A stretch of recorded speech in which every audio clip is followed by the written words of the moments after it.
तिरनोपिल शहर पर रूस का बड़ा हमला हुआ है। इस अटैक में 25 लोगों की मौत हुई है। लेकिन एक बहुत बड़ी खबर ब्रिटेन से है, जिसने रूस पर मिलिट्री एक्शन की धमकी दी है। रिपोर्ट है कि ब्रिटेन के एक विमान पर रूस के जासूसी जहाज ने लेजर से हमला किया है। उधर पोलैंड ने यूक्रेन जाने वाली रेल लाइन पर हुए हमले का इल्जाम रूस पर लगाया है। अब पोलैंड और रोमानिया ने रूस के खिलाफ जंगी जेट उड़ाना शुरू कर दिया है।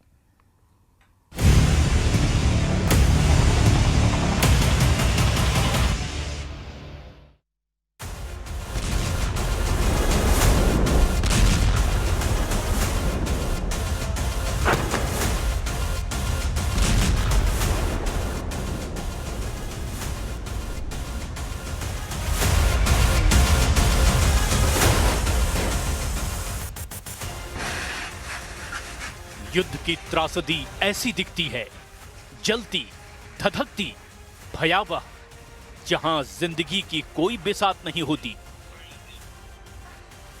जहां होती है सिर्फ मौत, सिर्फ बारूद, सिर्फ आग, झुलसते इंसान, बर्बाद होता मुल्क। लेकिन ये त्रासदी एक मुल्क तक सिमटने वाली भी नहीं, ये आग कई देशों तक फैलने लगी है।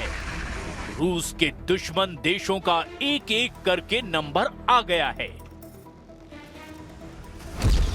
क्योंकि ट्रंप की कुख्यात मिसाइल से रूस पर हमला हो गया है। ज़ेलेंस्की ने सुपर पावर को पुतिन से भिड़ा दिया है। रोमानिया रूट से यूरोप में घुसने लगा है रूस। नेटो को सबूत के साथ भयानक सजा देंगे पुतिन।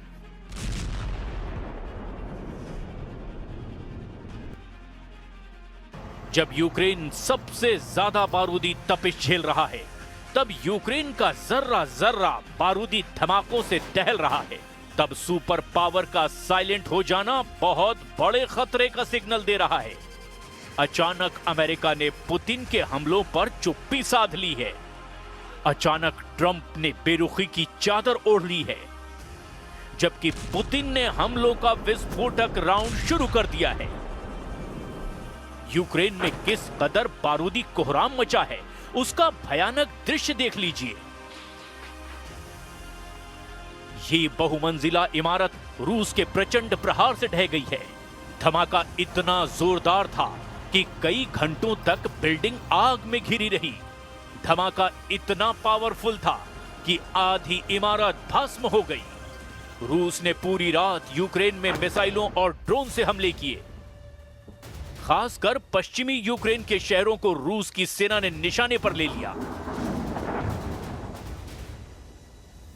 यह जलता हुआ बहुमंजिला अपार्टमेंट टेर्नोपिल सिटी का है, जहां रात में हुए हमले में 25 लोगों की मौत हुई है।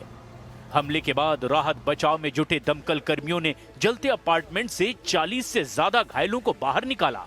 रूस के हवाई हमले में टेर्नोपिल के अपार्टमेंट मटिया मेट हो गए। वहीं खार्किव में रूस पर अस्पताल पर ड्रोन से बमबारी के आरोप लगाए जा रहे हैं।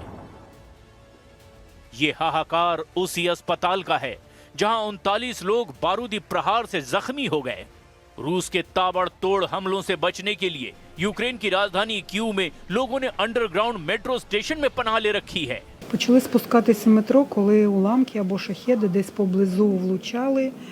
Це була і ударна волна, і взагалі це дуже страшно. Коли така дивишся на ту вирву в землі і не можеш себе до ладу привести. В них така мета – знищити націю, знищити українців.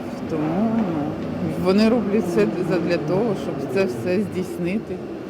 पुतिन आर्मी के भीषण हमलों के बीच अब यूक्रेन के नेशनल गार्ड चीफ ने अमेरिका और नेटो से ज्यादा हथियारों की मांग की है। ओलेक्सांद्र प्यूनेंको ने रूस से लड़ने के लिए ज्यादा से ज्यादा तोपखाने की डिमांड दोहराई है। В цьому випадку розмірність, скажімо так, ресурсів двох країн, вони в рази менше, ніж наша, звісно, в рази менше, тому нам потрібно воювати технологічно. А це наземні роботизовані комплекси, це дрони, ну і, в принципі, якби і артилерія. Скільки б не було війн, знаєте, артилерія буде виконувати завжди задачі, тому що це дійсно Бог війни. Тому що погоди немає, артилерія працює. यूक्रेन फोर्स के टॉप कमांडर हताश हो चुके हैं। सभी बार बार हथियारों की किल्लत के साथ वार जोन में पेश आ रही मुश्किलों का ब्यौरा दे रहे हैं। जमीनी लड़ाई में यूक्रेन की सेना बैकफुट पर आ गई है, क्योंकि गीली मिट्टी वाले बैटल ग्राउंड में युद्ध के लिए हथियार यूक्रेन के पास कम पड़ने लगे हैं। तो क्या इसी वजह से अमेरिका की लॉन्ग रेंज मिसाइलों से यूक्रेन ने रूस के अंदर हमले तेज कर दिए हैं? ये तस्वीर देखिए, रूस ने इसे रिलीज किया है इस दावे के साथ कि ये अमेरिका की मिसाइल है। यूक्रेन ने लंबी दूरी तक धमाका करने वाली ऐसी 4 मिसाइलों से रूस को दहलाने की कोशिश की। रूस के वोरोनेज शहर पर 4 ATACMS मिसाइलों से यूक्रेन ने हमला किया। रूस के रक्षा मंत्रालय ने दावा किया कि अमेरिका की लंबी दूरी तक हमला करने वाली सभी मिसाइलों को S-400 से मार गिराया गया। रूस ने ट्रंप की मिसाइल का शिकार S-400 के साथ पैंटर मिसाइल और गन सिस्टम के संयुक्त हमले से किया है। अमेरिकी मिसाइलों के चीथड़े उड़ाने के बाद रूस ने उसके कबाड़ का वीडियो भी जारी कर दिया। रूस ने यह भी बताया कि ये सभी मिसाइलें यूक्रेन के खार्किव से लॉन्च की गई थी। जैसे ही लॉन्ग रेंज मिसाइल से हमले का अलार्म रूस में आया, जवाब में पुतिन की सेना ने स्कंदर M मिसाइलें दाग दी। जनवरी 2025 के बाद यह पहली बार है जब यूक्रेन ने रूस के अंदर लंबी दूरी की मिसाइलों से धमाके किए हैं। जनवरी में पुतिन ने पश्चिमी देशों के मिसाइल से हुए हमले के जवाब में हाइपरसोनिक मिसाइलों से पलटवार किया था। अमेरिकी ATACMS और ब्रिटेन के स्टॉर्म शैडो मिसाइलों से हमले होने पर पुतिन ने एटम बम से जवाब देने की धमकी दी थी। तब हमले पर ब्रेक लगा दिया गया था। हालांकि अब फिर से यूक्रेन उन्हीं मिसाइलों की तरफ देखने लगा है, जिससे भड़के रूस ने रौद्र रूप अख्तियार कर लिया था। एक तरफ जहां रूस यूक्रेन को बेरहमी से पीटता रहा है, वहीं प्रेसिडेंट ट्रंप ने अपने पीछे खींच लिए हैं। कल तक ट्रंप सीधे पुतिन से बात करके युद्ध खत्म करवाने का दावा कर रहे थे, वहीं अब उन्होंने अपने दूतों को पुतिन को मनाने के मिशन पर लगा दिया है। अमेरिकी सेना के सचिव डैन ड्रिस्कॉल और army chief of staff general Randy George Ukraine की राजधानी कीव पहुंचे हैं। ट्रंप के दोनों दूत फिर से यूक्रेन की लीडरशिप के साथ मिलकर रूस से शांति वार्ता शुरू करने का रोडमैप तैयार कर रहे हैं। यूक्रेन के बाद ट्रंप के दूत रूस के अधिकारियों से बैठक करने की उम्मीद जता रहे हैं। हालांकि पुतिन ने अब अपना मिशन नेटो शुरू कर दिया है। पुतिन ने यूक्रेन के बाद जितने भी दुश्मन हैं, उन्हें एक एक कर दहलाना शुरू कर दिया है। पुतिन की आंख की किरकिरी बना पोलैंड बढ़ते खतरे को भांप चुका है। असल में पोलैंड की यूक्रेन जाने वाली रेल लाइन पर हुए हमले के आरोप रूस पर लगाए गए। पोलैंड ने रेल लाइन विस्फोट को देश पर हमला कहा। पोलैंड के विदेश मंत्री ने रूस को धमकी दी है कि रेल लाइन विस्फोट का करारा जवाब दिया जाएगा। Rosyjskie GRU rutynowo do swojej brudnej roboty wynajmuje podwykonawców pod fałszywą flagą. Tym razem był to akt nie tylko dywersji jak poprzednio, lecz akt terroru państwowego, gdyż jasną intencją było spowodowanie ofiar w ludziach.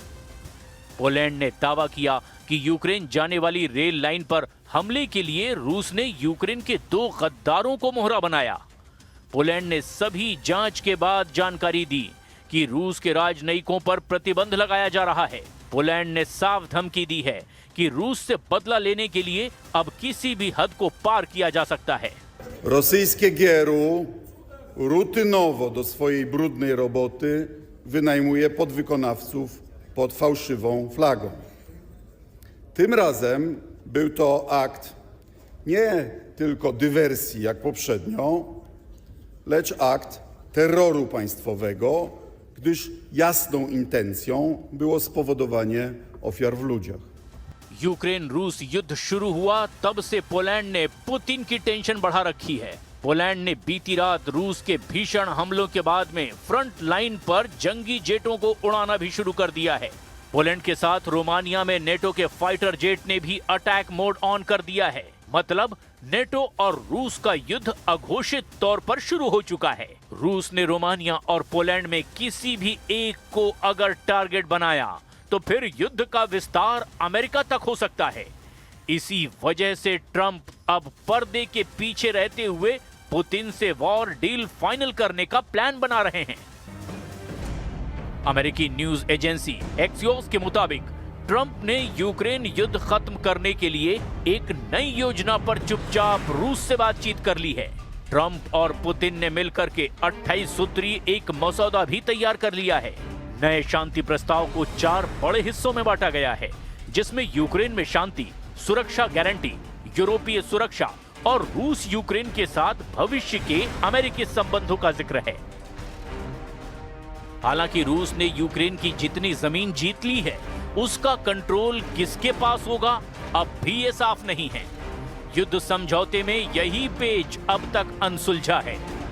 रूस जीती हुई जमीन से पीछे हटने को तैयार नहीं, यूक्रेन अपनी 1 इंच जमीन छोड़ने पर राजी नहीं, इसीलिए समझौता मुमकिन नहीं। यानी युद्ध लंबा खिंचता जाएगा, रूस यूक्रेन में बढ़ता चला जाएगा। यूक्रेन के सरेंडर के बाद पुतिन नेटो की तबाही का मिशन ऑन कर सकते हैं।